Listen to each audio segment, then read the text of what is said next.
You ever hear your name whispered when no one's around? Yeah, that's how this story begins. Just promise me one thing. If you hear it again tonight, don't answer.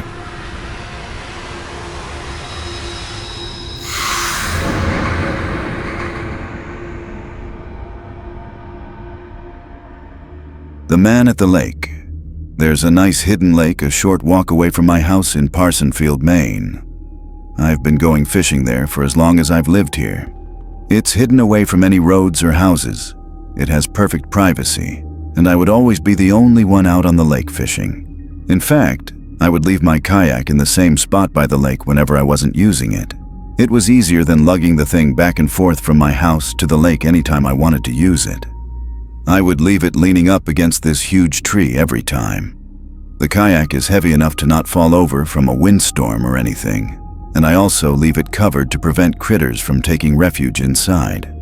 It was a warm summer evening. I was out on the lake already for about an hour, and I'd caught a few trout already, which I'd thrown into the cooler. It was dusk at this point, the little bit of light left in the sky disappearing behind the trees. I was going to bring it in soon. And just then I heard sounds from the edge of the lake. I turned and saw someone standing at the edge of the water, tipping a barrel of some kind over, pouring its contents into the lake. It looked to me like they were polluting the lake with something. I took it upon myself to yell out, "Excuse me, what are you doing?" The person looked up at me and then ran into the woods, with the contents of the barrel still pouring into the water. I looked more closely at the liquid being poured into the lake. It looked like a dark red liquid, though it was dark out, so I can't say with 100% certainty if it was red. But it was very dark. I felt a sense of unease creep up throughout my body and decided I wanted to leave. I'm a big nature guy, though, and seeing people littering or polluting the environment makes me sick. I genuinely couldn't resist shouting something out to that person, but I didn't feel comfortable here any longer. I planned on reporting this to the Department of Environmental Protection. I paddled the kayak back to my usual spot and took all of my gear off the kayak before pulling it out of the water. As I was putting the cover over the kayak, I heard one single snap of something not far away, like the crunch of something under a person's shoe. I turned and was about to say, "Who's there?" but I decided against it. I finished covering the kayak quicker than I ever had before. I didn't even bother standing it up to lean on the tree this time. I left it on the ground. I picked up my gear and cooler and started quickly walking out of the woods and onto the road that led to my house. It was only a couple minutes of a walk, and I was back home. I kept looking over my shoulder the entire time, though, thinking someone was behind me. I put my gear in the shed real quick, then went inside. I never locked the door so quickly. I was genuinely spooked. I rinsed off the trout and put them in the fridge, planning on cooking them tomorrow. Tonight, I just heated up some leftovers. As the food was in the microwave, there was a knock at my front door. The fear and dread that I was feeling the entire walk back to the house returned in an instant, and my suspicion that I was being followed home was basically confirmed.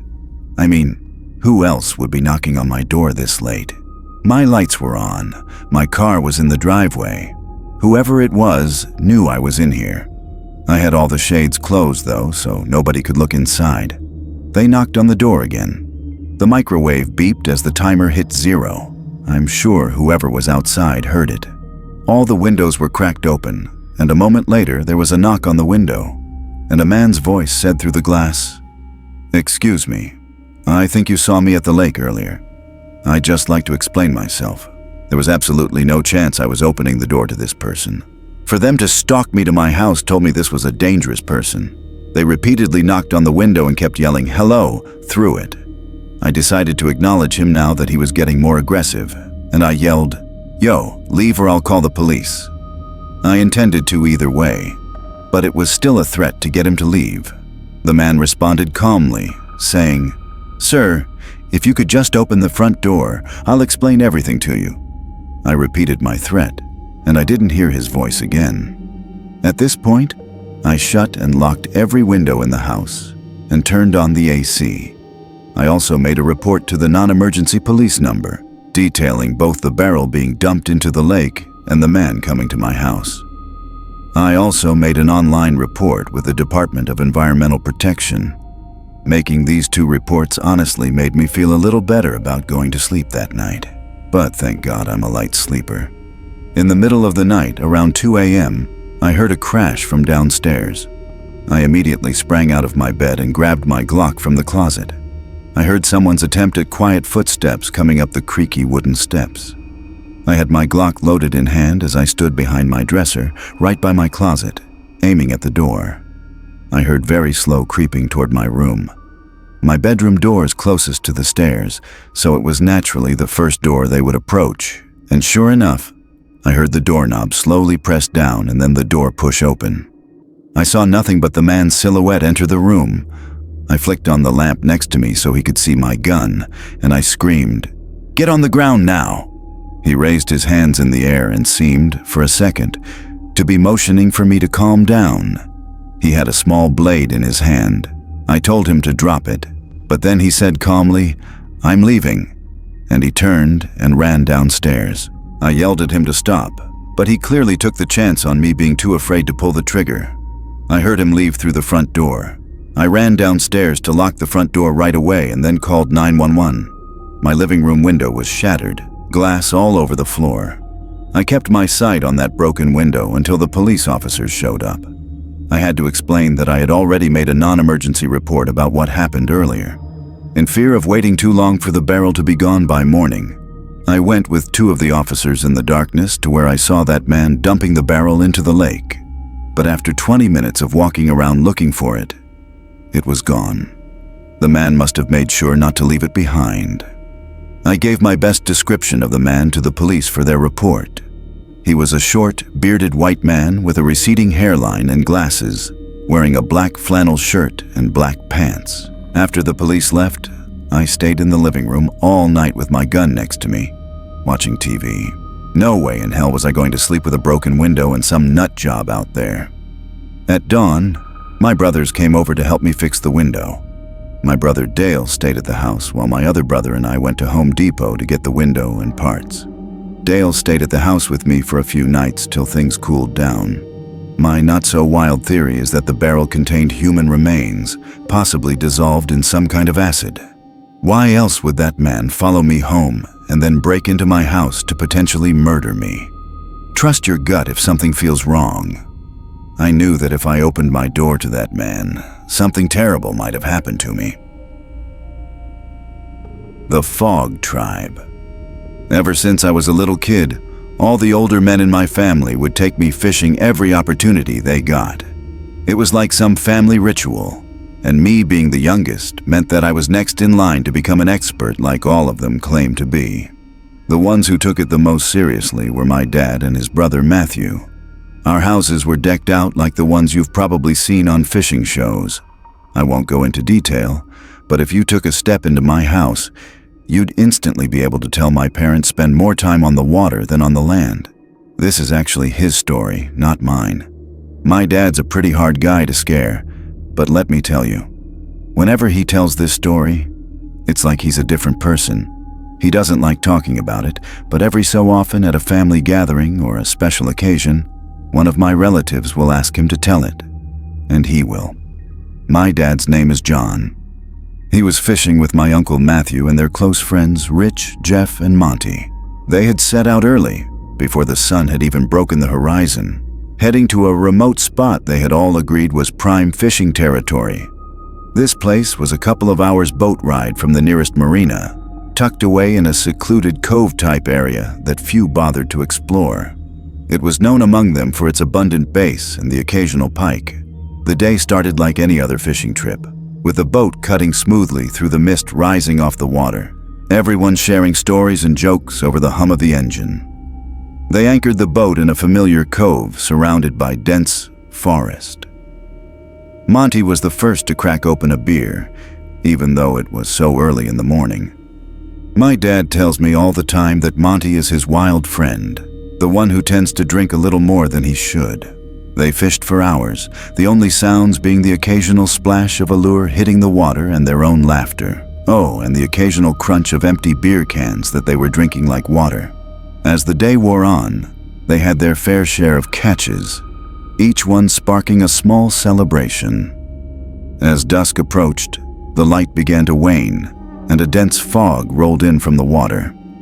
My dad describes it as the boat literally being swallowed by fog. Rich, who was the most experienced fisherman of the group, kept saying he had never seen fog so thick. That's how unnatural it was. Jeff, the jester of the group, was almost as drunk as Monty, both of whom were seemingly unfazed by the fog that had ensnared them. It was starting to get dark. They had originally thought they could just wait out the fog, but it didn't seem to be going anywhere. My dad and Rich agreed that Matthew should try to drive the boat out of the cove and into the open ocean, where the fog probably wouldn't be as dense. Matthew agreed, but even though he was typically the most cautious, he only narrowly avoided colliding with the shore. He refused to risk further damage to his prized boat. They reluctantly came to terms with the fact that they'd probably have to spend the night on the boat. My dad made the point that they'd need to tell their families about the situation, and of course, they had drifted into an area of the cove that had no signal. My dad needed to handle some business at work, so neglecting the problem was not an option.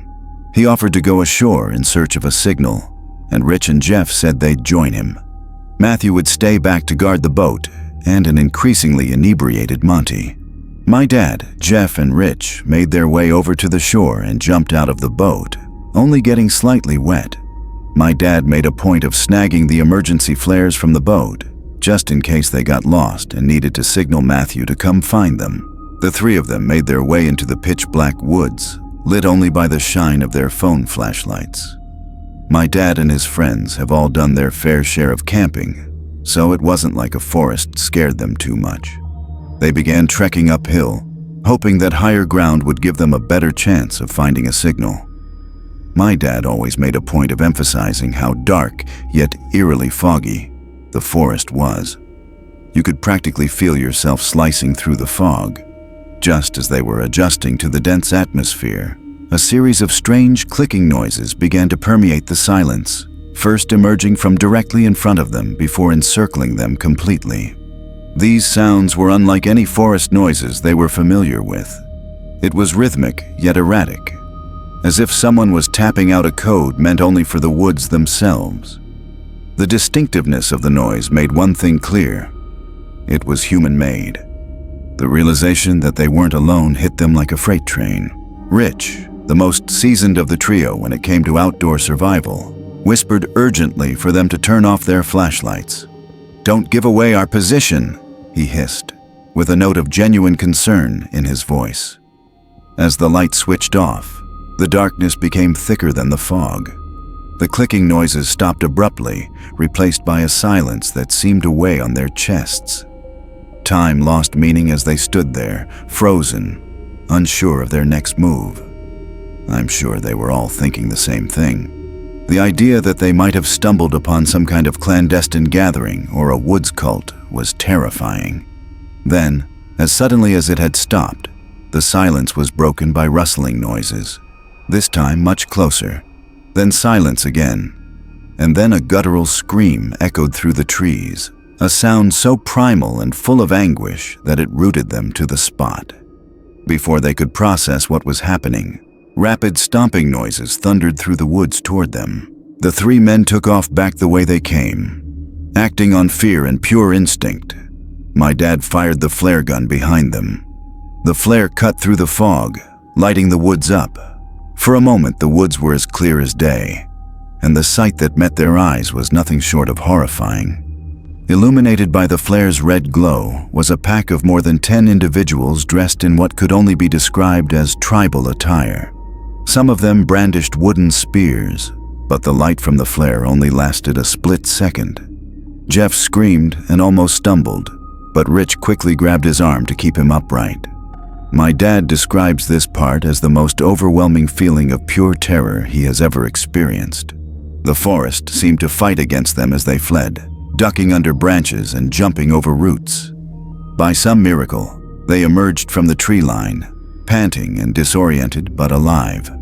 They screamed at Matthew to start the engine, the urgency in their voices leaving no room for question. Matthew complied immediately, and the boat lurched forward just as their pursuers reached the shoreline.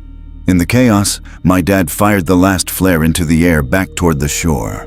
For a split second, as the flare's light pierced the fog, they saw their pursuers at the water's edge. It was freakish. There must have been at least 15 of them just standing motionless at the shoreline. The flare's light faded, and it was dark again. Matthew managed to get a safe distance away and stopped the boat.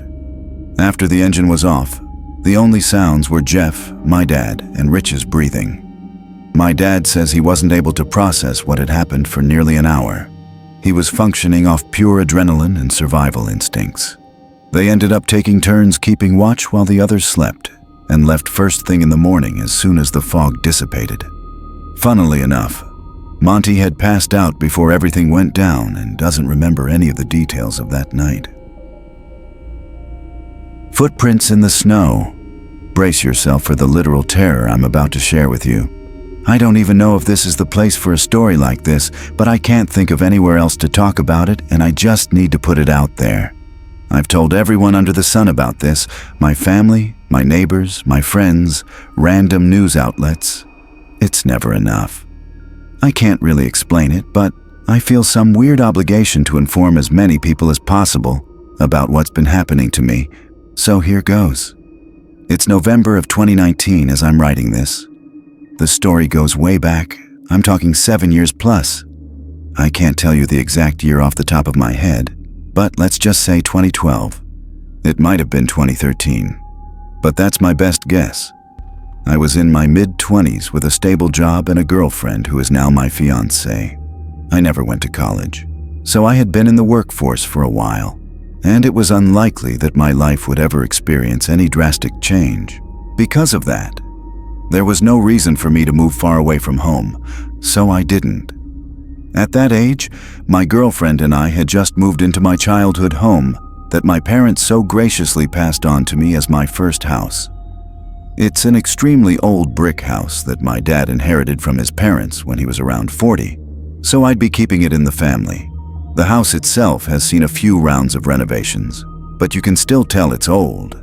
It's the brick that gives it away. There are very few brick houses in our area, so it sticks out like a sore thumb. I kind of like that though. It feels special. Speaking of our area, we live in a very woodsy neighborhood, so the houses are spaced pretty far apart. Our house is also the last lot on our street, so instead of bordering the woods on just one side, we border it on two. The woods back there is massive, and I mean massive. As a kid, my brothers and I would often go exploring in there, but no amount of aimless wandering ever got us even close to charting the whole thing. I'm sure some people would find that intimidating, but I've always enjoyed the wilderness, and so it wasn't a big deal to me. Plus, I'm a guy who likes keeping to himself, always have. So being isolated in my own little corner of the earth was appealing. Anyway, my girlfriend and I had been living there for a few months when all this started happening. It was sometime in the winter. I can't remember the exact month. All I know is that there was snow on the ground. It was sometime after 8 in the morning on a Sunday, the one day a week I got to sleep in. As I was getting in my pickup truck to treat myself to a coffee like I do every Sunday morning, I noticed something odd. In the driveway, right next to my car, there was what looked like a trail of footprints in the snow. My first thought was that my girlfriend had somehow woken up before me without me hearing her, and she came out to the driveway for whatever reason. But the more I looked around, the more I realized that was impossible.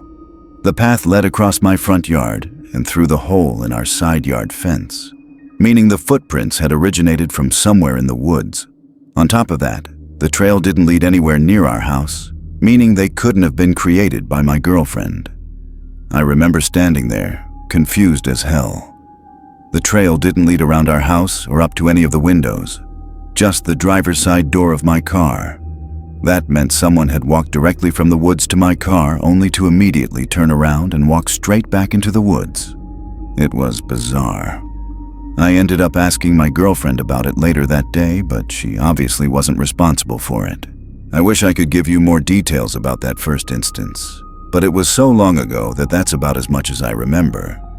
It must have been at least 2 winters after that when the next thing happened. I specifically remember it being 2015, because that was the year my Seahawks lost the Super Bowl to Tom Brady. I woke up that morning and walked to my car. I think it was a weekday, but I'm not positive. As soon as I stepped outside, I instantly knew something was very, very wrong. There were footprints everywhere, in the driveway, near all the windows, around the perimeter of the house. The yard was completely covered in them. I'm a pretty level-headed guy, so I'm not going to say I started panicking, but I'd be lying if I said I was completely calm in that moment. I was already late for work, so I didn't have time to inspect the prints very closely, but I didn't want to leave my girlfriend in a potentially dangerous situation. I quickly ran around the house and yard to make sure no one was lurking on the property, but that was about all I could do in the limited time I had. As I was pulling out of the driveway, I texted my girlfriend about the situation so she wouldn't freak out. I ended up leaving work early that day, mostly because the situation was stuck on my mind. By the time I got home, my girlfriend had made some shocking discoveries. As soon as I pulled up, she beckoned me into the yard and pointed at one of the trails, saying it had been bothering her all day. At first I was confused, but then I realized what she was talking about. None of the footprints had left any shoe marks. I felt like an idiot for not picking up on it sooner. Whoever had left the footprints had been walking around in their bare feet. I was at a loss for words. Who the hell would walk around barefoot in freezing cold temperatures? My girlfriend suggested that maybe it was some kind of animal, but the prints genuinely looked like 2 human feet.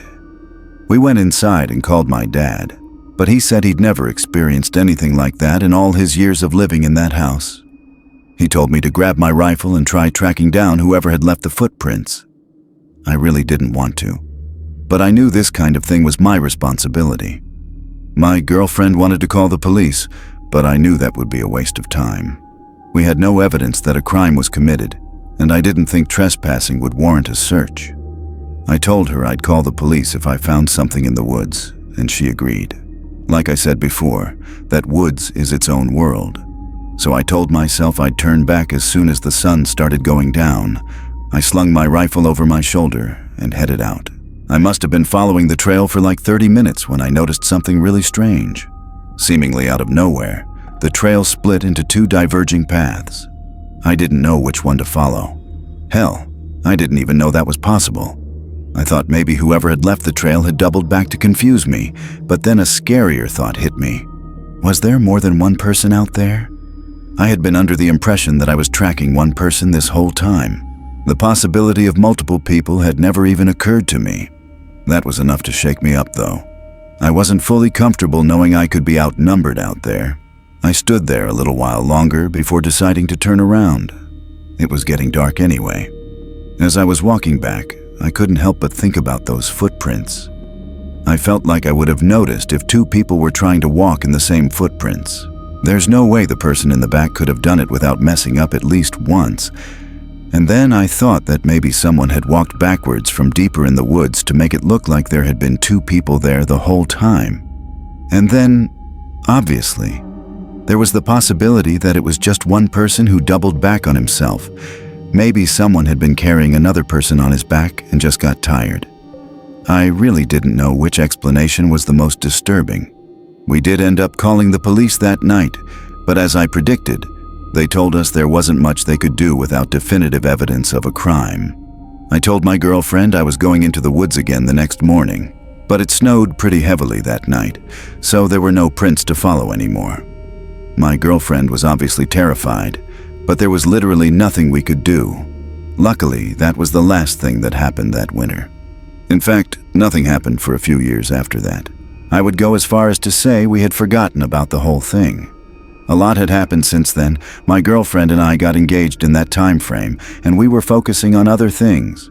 I wouldn't be writing this if the story ended there, though. What I'm about to tell you happened less than a year ago. It was just after the New Year, so January of this year. One random morning, I woke up to footprints all over my property, and just like that, all the memories came flooding back. My fiancée actually broke down in our bedroom, asking me if we'd ever escape this nightmare. I didn't know what to tell her. It was actually worse this time. There were footprints leading to my shed, and a bunch of tools were missing. God knows what else those people had done. I was furious. I called up my friend Theo, explained the situation, and asked if he'd help me. He's a big wilderness guy and a much more experienced hunter than I am, which is part of the reason I asked him. He agreed and drove over a few hours later. My fiancée was worried sick, but I promised her that Theo and I would be able to handle ourselves. We dressed for the cold and geared up, knowing we might be out there for hours. The reason I wasn't worried about the darkness this time around was because Theo had this really expensive thermal scope for his AR-10, which would allow us to see in low visibility. I never spent that much money on hunting equipment, so I'd still be blind, but it was comforting knowing at least one of us would be able to see. I won't sugarcoat it. I was pretty scared by the time we headed out. At first, Theo and I talked as we walked, but after 45 minutes, we were mostly silent. It was like the seriousness of the situation hit us both at the same time. I remember praying to God that I hadn't dragged Theo into some horrible situation.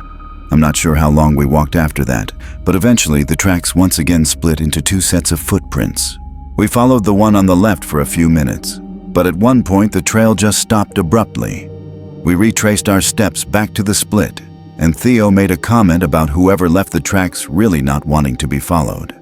I didn't want to think about it, so we just kept following the footprints in silence. I'm not kidding you, there were at least 3 other dead ends that forced us to retrace our steps, wasting valuable daylight.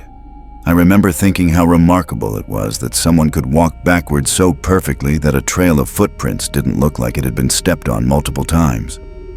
I'm telling you, it wasn't normal. The one upside, which Theo pointed out, was that the dead ends likely meant we were tracking just one person. Eventually, it started getting dark. We were really deep in the woods at that point.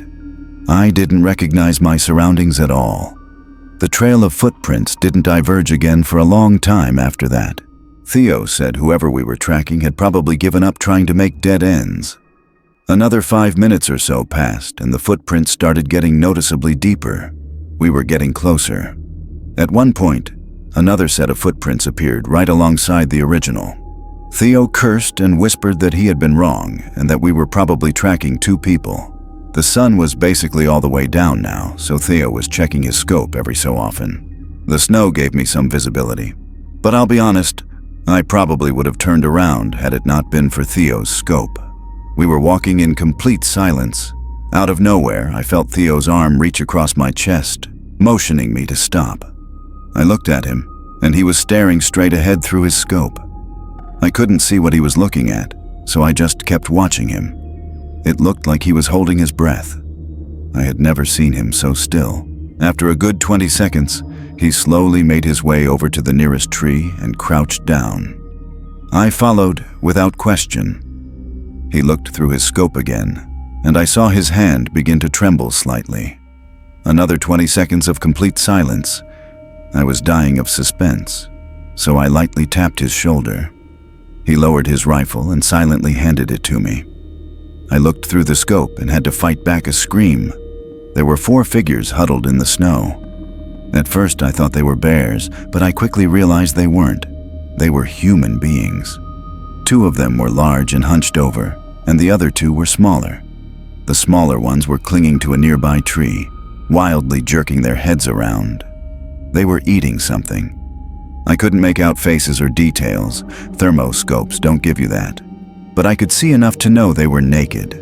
It was the most terrifying thing I have ever seen with my own 2 eyes. Eventually, the larger ones picked up the smaller ones from the tree and placed them on their shoulders, then began walking deeper into the woods. Theo and I sat under that tree for what felt like an hour. We didn't dare move until we were positive those things couldn't hear us. By the time we got back to the house hours later, I was surprised to find my fiancée still awake. She told me she couldn't sleep knowing I was out there and asked what we found. I told her in as minimal detail as possible, but she was still horrified. We called the police that night, who told us they'd search the woods first thing the next morning. Theo agreed to stay the night so the 2 of us could assist the police in their search. The next morning, the police searched the woods with our help. but called it off after a few hours due to the partly covered up footprints. My fiancé demanded that they keep searching, but they said they couldn't sanction a large search over some missing tools. I don't blame them, but it didn't feel like closure. Theo and I knew what we saw. Winter is fast approaching, and both my fiancé and I are worried those people are going to come back again. We're seriously considering moving, but haven't been able to get the ball rolling. I don't really know what to think. Like I said earlier, I've told everyone I can about what's been happening to us. It's literally been going on for years. None of my neighbors have ever experienced anything like this, which doesn't make sense to me. I don't know why my house is getting targeted or what those people even want. Some of my friends think they're harmless, but others tell me I'm in grave danger. I think I'm going to try to seal off my yard from the woods, but I don't know what else to do besides that. Hopefully we can move out soon. The gun in the lake. I still get shivers down my spine when I tell this story. I can remember. I'm almost 60 years old now, and even though I've been fishing thousands of times, I can't think of any other way I'd rather spend the rest of my life. My kids are all off living their own lives, and things around the house are quiet now. You could hear a pin drop most of the time. Sometimes I miss the old days, being able to throw the pigskin around with my boys in the backyard. But some things just aren't in the game plan anymore. I usually fish with my pals from college, but more often than not, I've found myself going at it alone, like a lone wolf.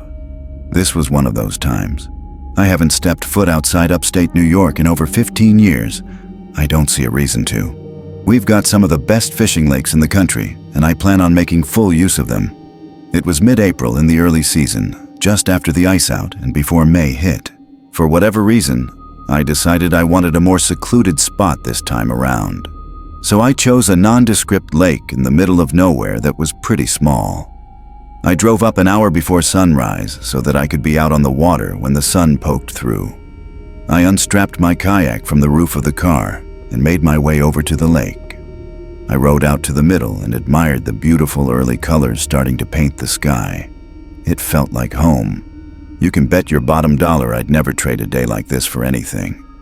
It was a little chilly, but I've got skin like steel. I could tell the sun was just about to appear in the sky, so I started gearing up. I was shooting for largemouth bass, so I made my way back to the outside edge of the weed beds, planning to move back toward the middle of the lake if I got skunked. I went for a 6.5-foot medium-action spinning rod with 9-pound monofilament line. I was using a wacky rig, which is a 4-inch rubber stick worm, my go-to for catching largemouth. Just before I was about to start what would hopefully be a swell day on the water, I noticed something strange across the lake. I couldn't quite see what was going on, but I could tell there was movement. At first I thought it was a fellow fisherman, but curiosity got the better of me. I reached into my knapsack and pulled out my pair of binoculars I used for bird watching. I looked across the lake, and there were 3 figures wearing dark colors and hoods covering their faces. They looked like they were digging a hole or something on the edge of the lake. I kept watching. They finished their hole, and while I was expecting them to put something inside it, they actually did the opposite. One of them pulled something out of the hole, which I couldn't make out even with my binoculars. Then the other 2 did the same, pulling out a few more things I couldn't quite see. I was beyond confused. Then I watched as they started tossing the items into the lake, each one making a distinct splash as it snagged the water. Something was wrong. Out of nowhere, a wave of fear washed over me. I didn't know who these people were, but I started thinking they might be dangerous. I didn't know what to do. Thankfully, they started to leave without noticing me. I thought about turning a blind eye, but couldn't bring myself to do it. I waited until they disappeared into the woods and slowly rode my way over. I was shaking at this point. I got to the spot where I was pretty sure they had tossed everything. I started fishing, only this time I wasn't fishing for fish. I was going for something else entirely. I fished around for about an hour with no luck. I had to try something different. I racked my brain trying to figure out what I could do, and just then I remembered my depth checker. I had it tucked away in my Volvo. I was determined at this point. I rode back to shore, returned to my car, retrieved the depth checker, and rowed back to the spot. I was sweating heavily at this point. I poked around for a bit, feeling nothing but squishy lake bottom, and then I felt something hard, something metal. I made a mental note of the spot and grabbed my rod. I took the rig off and replaced it with the largest hook I had. I let the spool out slowly, my pointer finger feeling the gentle movement of the line. 50 years of fishing experience was going into this one catch. I felt a slight resistance in the line. It had hit something. I moved the line around slowly, hoping I'd be able to snag it on whatever was down there. After about a minute, the line tugged a little harder than normal. I was snagged. I reeled in slowly, careful not to drop my catch, and what I pulled out of the water had me shivering in my boots. I stared at the black 9mm on the end of my line. Those thugs had thrown a gun into the lake. I didn't feel safe anymore.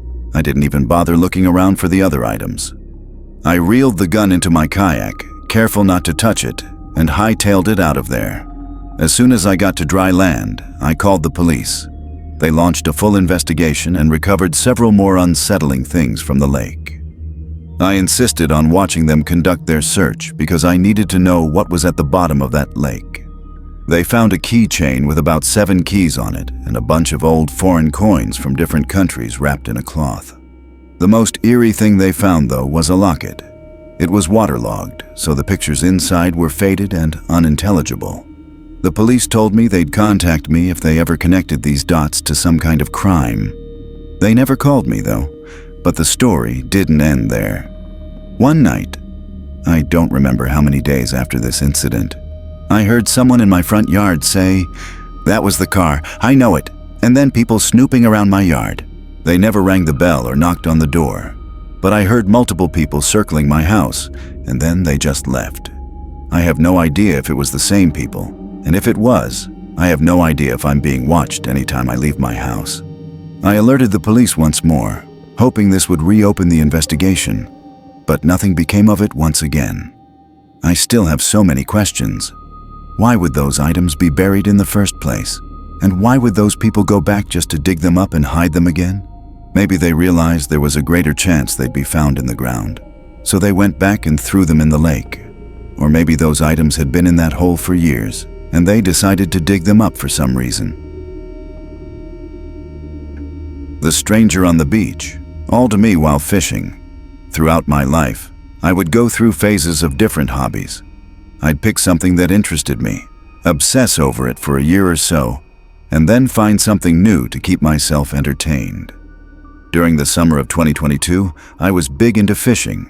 About an hour's drive away is a shore house my family has owned for decades that's on the water with a lagoon and a small Boston whaler. My friends and I would take frequent trips there to fish and just chill. It was the following October after summer when my 2 friends Kevin and Arian decided to hit the shore house for a weekend to try to catch some striper, as they're abundant during the fall months. Kevin was an avid fisherman, which was a big reason why I got into the whole fishing craze in the first place. Unfortunately, during this time, our boat was out of the water due to maintenance, so we'd have to fish off the beach and piers. This was no problem though, as Kevin had all the necessary rods and gear to do so. We got together on a Friday afternoon, and I drove us all down. When we got there, we fished during the day off of different piers along the inlet. Night rolled by, and only one of us had caught fish. Kevin, of course. It was just a small base though, nothing too exciting. Bummed about our luck, we decided to stay up late to fish off the beach during the night. Kevin said he knew a good beach spot about 15 minutes away, which took us down a desolate road with woods on both sides. It opened up into a small gravel parking area, or at least what seemed like one. Kevin said since we'd have to walk a little ways to the spot, we should take everything we need now so we wouldn't have to go back to the car to get anything. We planned on staying up to catch the sunrise, so we packed accordingly. We walked about 5 minutes down this path, which opened up into a massive beach. We set up camp, beach chairs, a speaker, and 2 coolers, one filled with ice for fish, and one filled with snacks, water, and beers. Kevin brought these massive fishing rods ideal for beach fishing, and also rod holders that you would hammer into the sand. He also had these little bells that connect to the tip of the rod to notify you of any movement. We all cast our rods, cracked a couple beers, and played the waiting game.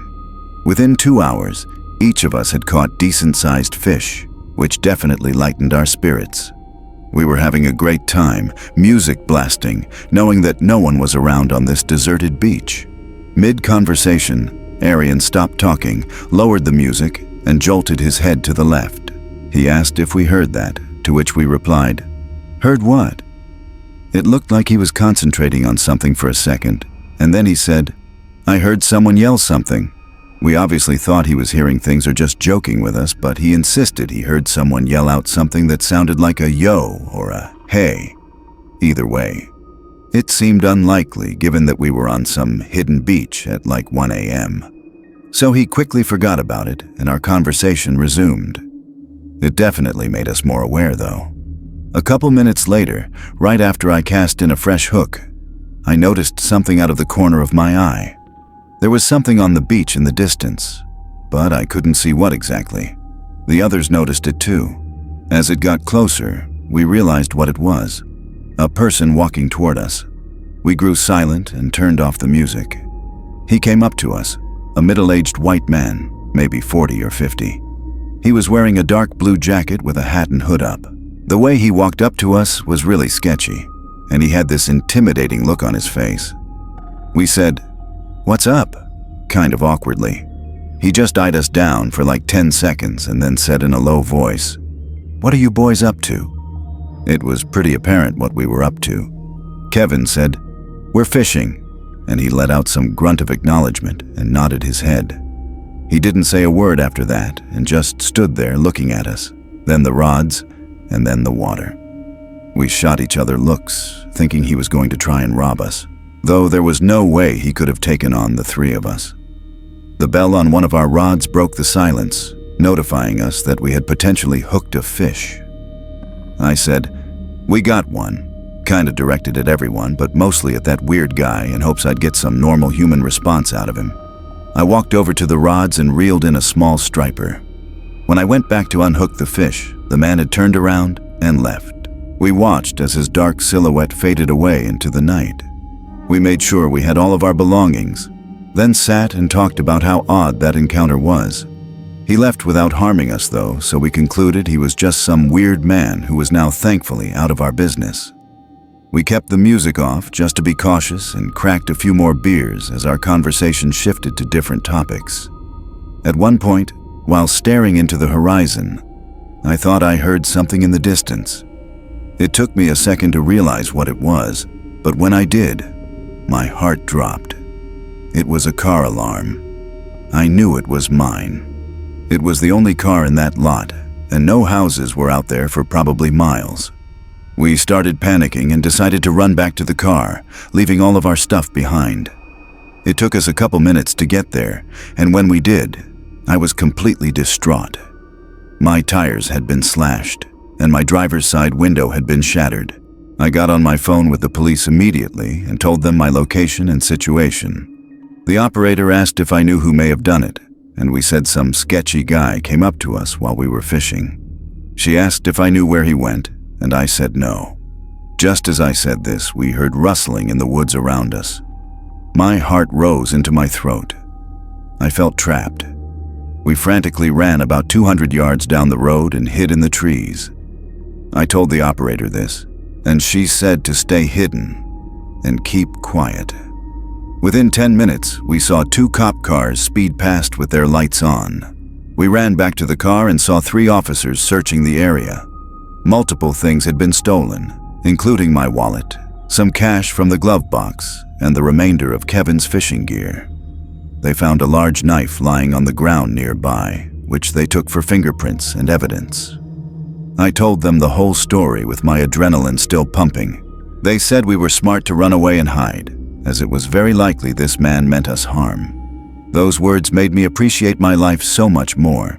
The officers made us feel safe and were nice enough to help us pack up the equipment and carry it back.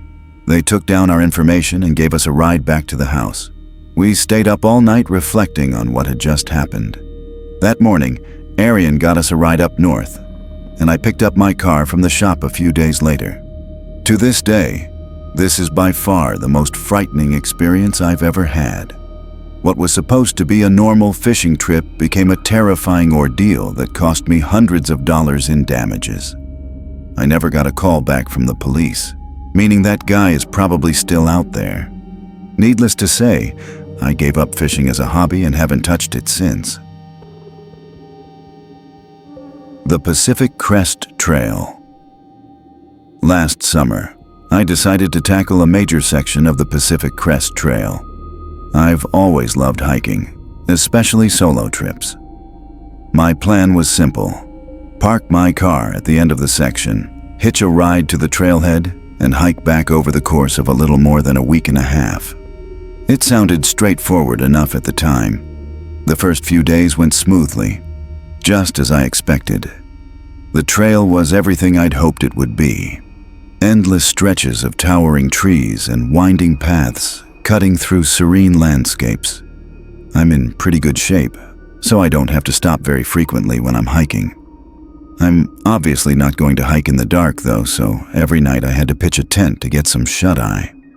I've always preferred to keep a low profile, especially since solo hikers can attract attention. Because of that, I'd venture a little off the trail to set up camp each night. I figured it was better that way, minimizing the chance of a stranger stumbling across my campsite.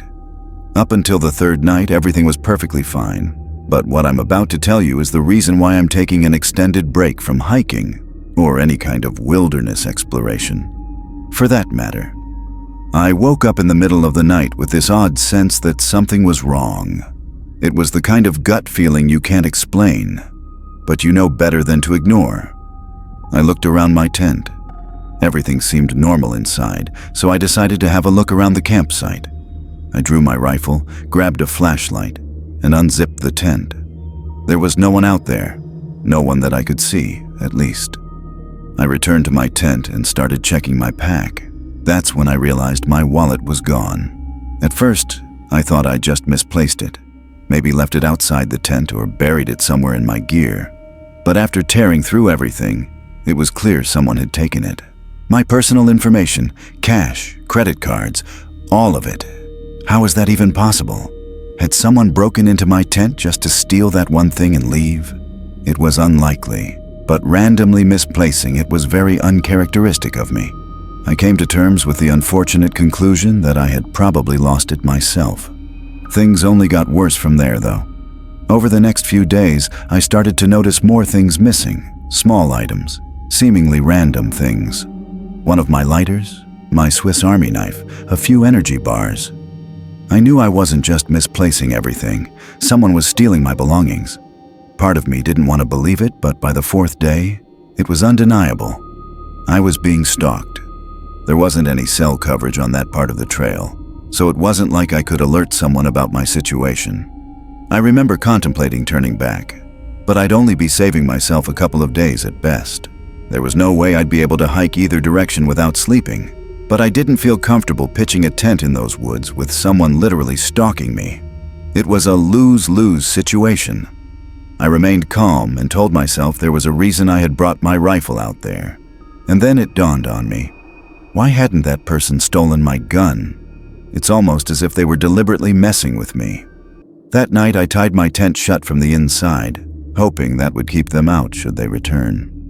I tried to stay up for as long as possible, but I eventually fell asleep from pure exhaustion.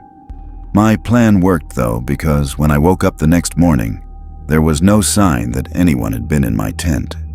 By then, the paranoia had fully set in. The solitude was getting to my brain, and every second of hiking was agonizing. I don't have anxiety, nor have I ever had it. But let me tell you, I have never felt worse in my life than I did over the next few days. Just imagine being in my position. No options but to continue hiking, despite knowing someone's lurking not far behind. The anxiety was perpetual, and I was unraveling. I can't explain why or how, but my mind started playing tricks on me. A rustling in the bushes turned out to be nothing. A shadow flickering at the edge of my vision vanished the moment I turned my head. The hallucinations got worse. I can't remember most of them specifically, but one of them sticks out the most. As I was walking, I felt myself step into an ankle-deep puddle of water that almost caused me to trip. I literally heard the splash and felt the cold water soaking my sock, but when I looked down, the ground was completely dry. I stood there in complete shock. It felt so real. I had no choice but to continue down the trail. As bad as the days were, the nights were always worse. I tied my tent shut and slept next to my rifle, but nothing made the anxiety go away. At one point, I had to splash cold water on my face to calm myself down. The hallucinations mostly subsided after that. I'm not sure what I would have done if they had continued. The next night, I woke up to the sound of footsteps walking around my campsite. I quietly grabbed my rifle, preparing to confront whoever was there, but my body was frozen in fear. Eventually, the footsteps faded into the woods, but there was no way in hell I was going to sleep after that. As soon as the sun came up, I packed up camp in a frenzy, my hands shaking so badly I could barely tie my gear. I couldn't stay out there another night. I was so close, probably a day and a quarter's hike away from my car, maybe less if I moved quickly.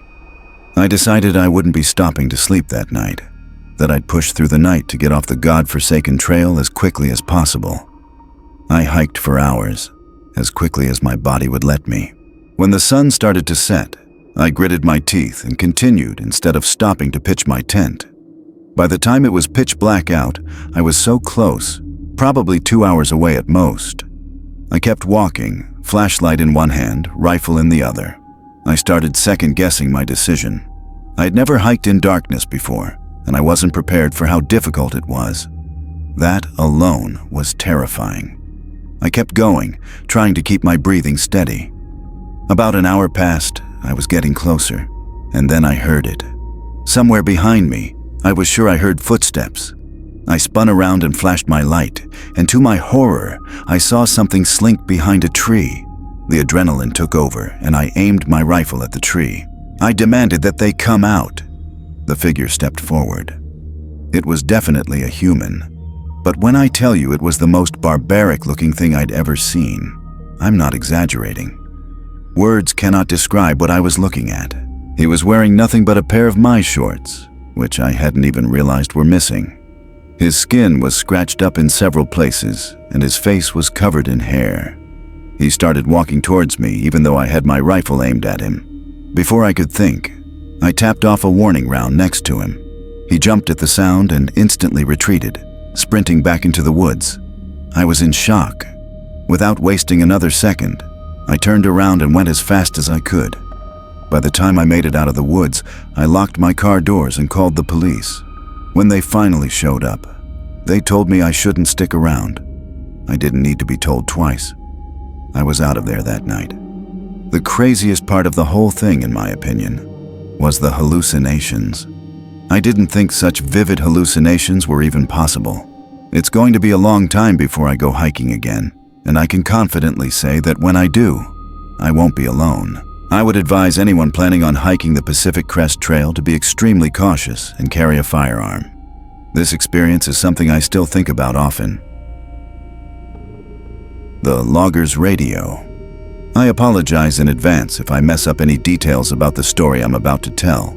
This is something my best friend told me multiple times several years ago, and it's one of those stories so unsettling you can't shake it even after hearing it more than once. My friend's dad was a logger, specifically a tree saw operator. For those who don't know, a tree saw is a massive machine capable of cutting down giant trees and slicing them to specific lengths. His job meant long, grueling hours, often alone in the deep, secluded forests of the Pacific Northwest. The way his logging crew worked, he was paid based on the number of trees he cut down rather than the hours he worked, so he would often push himself to work 16 to 20-hour days to finish jobs as quickly as possible. After he and his co-worker finished their part, the rest of the crew would come in to clear the felled trees and transport them to the mill. While he spent about half his time working alone, the other half was spent with his friend Griffin, another tree saw operator. They used radios to communicate, especially when they worked on opposite ends of the same job site. A number of years ago, my friend's dad and Griffin were assigned to a remote job site high up on a mountain. It took the company over 3 weeks just to clear a road wide enough for their trucks and equipment to reach the site. By the time they began work, they were positioned in an extremely desolate part of the mountain. They were already 10 days in, making good progress, when they started hearing strange chatter over their radios. At first, the voices were muffled, just faint, static-laden murmurs that didn't make sense. They tried switching channels, but no matter what they did, the chatter followed them. Anyone who's used a standard radio knows how strange that is. It should be impossible for anyone to follow you when you're switching channels. As they progressed farther up the mountain, the voices became more distinct. They couldn't hear full conversations, but based on what they could hear, they both agreed that the tone of the fragments felt off. My friend's dad said it sounded almost casual at times, but the content was unintelligible. They also started finding strange signs that people had been there before them. Random containers, footprints in the dirt, and small makeshift campsites. Like I said earlier, they were in a place so remote it was practically inaccessible. So these discoveries were deeply unsettling. No one should have been up there. One day, Griffin came across a tent hidden just off a trail and called my friend's dad over. They decided to investigate. Inside, they found a single sleeping bag and a duffel bag filled with the most disturbing things imaginable. Multiple pairs of children's underwear, duct tape, rope, and crude sketches of children being molested. There were even photos of a fresh apple, indicating whoever owned it had been there recently. Griffin wanted to pack up and leave immediately. My friend's dad, ever the workaholic, insisted they finish the job. They agreed to limit radio communication to emergencies only and decided to keep working. That night, they sat in the camper, unable to shake the dread that hung over them. The radio crackled to life again, and this time they could make out snippets of a conversation between two men. They were talking about mundane things, collecting water and firewood, but the realization that these men were likely connected to the tent freaked my friend's dad out. Griffin wasn't as fazed, but my friend's dad was losing it. The next night, my friend's dad decided to confront them. When he heard the men talking about gathering brush for a fire, he grabbed the radio and demanded to know who they were and what they were doing there. The radio went silent immediately, and the men didn't respond. That silence was almost more unnerving than the chatter. Griffin was upset that my friend's dad had announced their presence, and the two of them got into a brief argument before deciding they'd escalate the situation the next day. Around midnight, Griffin shook my friend's dad awake, whispering that someone was outside the camper. The first thing he noticed was the soft sound of footsteps crunching on the gravel outside. Heart pounding, he fumbled for his gun, only to realize it wasn't loaded. He had no idea where his ammunition was. Griffin was unarmed, and the idea of calling the police was laughable given their location. They both sat frozen as they heard the camper door handle jiggle. The door creaked open but didn't fully swing inward. Their camper was high off the ground, and there was no ladder or stool to climb up. Then came the scratching, long, deliberate scratches along the outside of the door. 4 agonizing minutes passed. Finally, my friend's dad nodded at Griffin, signaling he was going to check it out. He moved quietly toward the door, gripping a flashlight in his shaking hand. Just as he reached the door, it burst open, and he was struck across the face with a knife. His pain was blinding. He fell out of the camper, hitting the ground hard. Before he could recover, a man was on top of him, pressing the knife against his neck. Another man appeared, kicking him repeatedly in the head.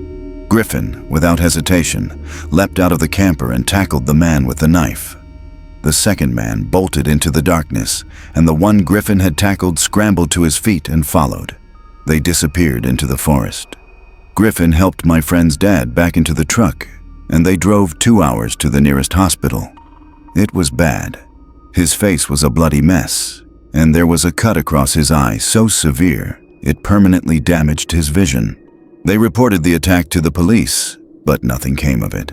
2 weeks later, as the rest of the logging crew finished the job, one of their co-workers was found bound, gagged, raped, and murdered in a ditch. No arrests were ever made. To this day, my friend's dad struggles with PTSD. His right eye, with its disfigured pupil, constantly reminds him of that night.